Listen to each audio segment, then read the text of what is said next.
ওম তৎসৎ। তা আমরা গত 15ই মে গিয়েছিলাম গাইবান্ধা পলাশবাড়ি মন্দিরের উদ্দেশ্যে, বর্তমানে বাংলাদেশের সবচেয়ে ভাইরাল মন্দির। আমরা ঢাকা থেকে এক বাস রওনা দিয়েছিলাম, কিন্তু রাস্তার সৌন্দর্যে অনেক মুগ্ধ হয়ে গিয়েছি, কারণ রাস্তাটা ছিল অসাধারণ। কারণ আমাদের বাংলাদেশে খুব কম জেলায় এত সুন্দর রাস্তা পাওয়া যায় বা দেখি। আমাদের কিশোরগঞ্জের রাস্তার অবস্থা তো বিশাল নাজেহাল, সেই জন্য এই রাস্তাটা অনেক ভালো লেগেছে। আমরা চাই আমাদের প্রতিটি জেলার যোগাযোগ ব্যবস্থা ঢাকা থেকে এরকম হোক। আমরা মন্দিরে অল্প কিছুক্ষণের মধ্যেই চলে যাব। হ্যাঁ, মন্দিরে এসে গিয়েছি একবারে সকাল সকাল, তখন মনে হয় সকাল 7টা বাজে।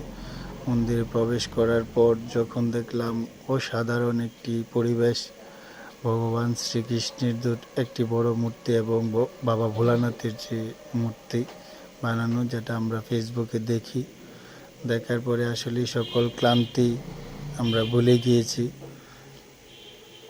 আমাদের বাসের যে লোকগুলো তারাই আশেপাশে ছিলাম। প্রথমে রাধা গোবিন্দ মন্দির দর্শন করি।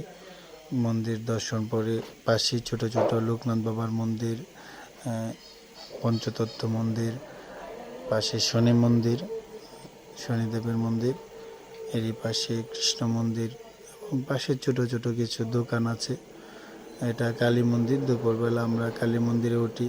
আমার বন্ধু সজীব দাস সহ নিলয়পাল আদর আমরা ওই মন্দিরে পা দিয়ে উঠি। তারপরে সুন্দর, অনেক সুন্দর ছিল সব কিছু। মায়ের মূর্তি দর্শন করি, মাকে প্রণাম করি। মায়ের মূর্তিটাও ছিল অসাধারণ।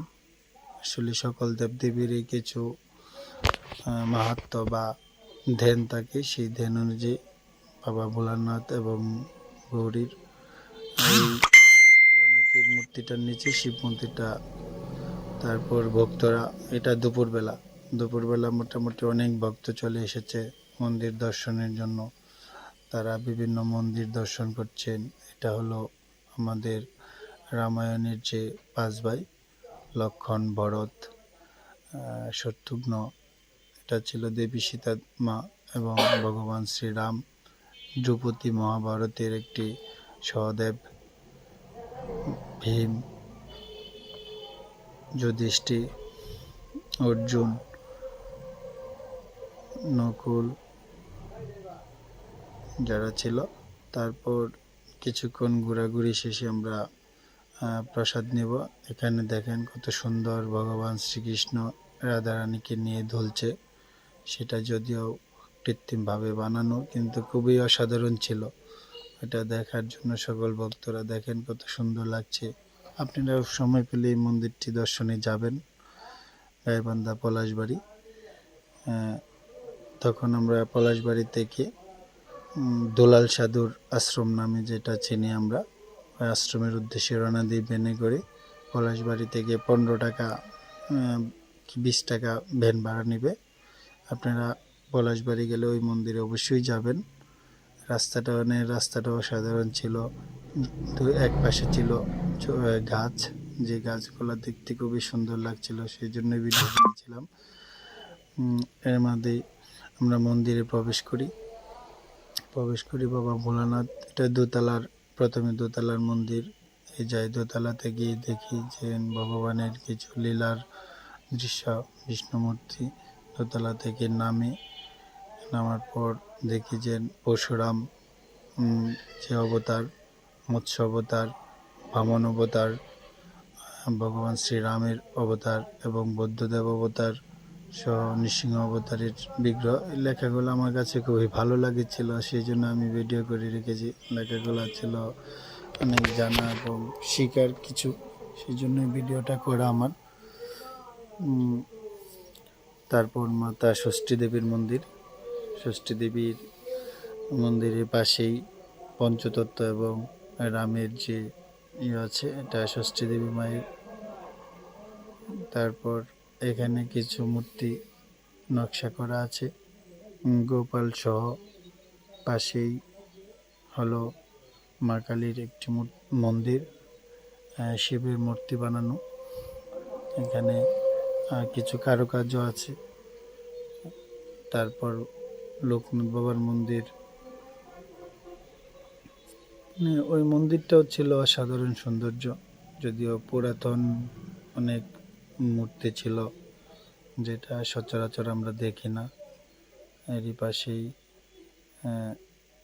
চৈতন্য মহাপ্রভুরা দের মূর্তিগুলো ছিল অসাধারণ।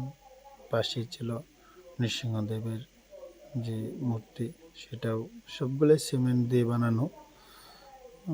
মানে এই মন্দিরটা ঢোকার পরে খুব মানসিক একটা মায়ের মূর্তিটা অসাধারণ একটি মাহাত্ম্যে বর্ণিত বোঝা যাচ্ছে।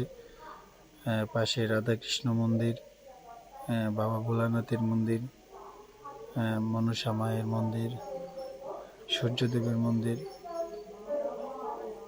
পাশে আবার যে অবতার, বিষ্ণু অবতার, ওনাকে আমি সঠিক চিনতে পারলাম না। তারপর আবার চলে আসি আমরা পলাশবাড়ি মন্দিরে। সন্ধ্যা হয়ে যায় তখন। সন্ধ্যায় ভগবান ধলা দেখে মনটা জুড়িয়ে গেল। লাইটিংও ছিল খুব সুন্দর, রাতের দৃশ্যটাও অসাধারণ ছিল। বাবা ভোলানাথের চারটা যেমন জ্বলছিল এরকম মনে হচ্ছিল। মায়ের মন্দিরের লাইট, ভগবান শ্রীকৃষ্ণ খুবই সুন্দর। সব কিছু মিলে আসলেই অসাধারণ ছিল। আপনারাও যে যখন সময় পান অবশ্যই এই মন্দিরে একবার ঘুরে আসবেন। যখনই সময় পান, যে জায়গায় থেকেই দেখছেন আমার ভিডিওটা, আপনারাও যাবেন ওই মন্দিরে। সবার জন্য শুভকামনা রইল। জয় শ্রীরাম।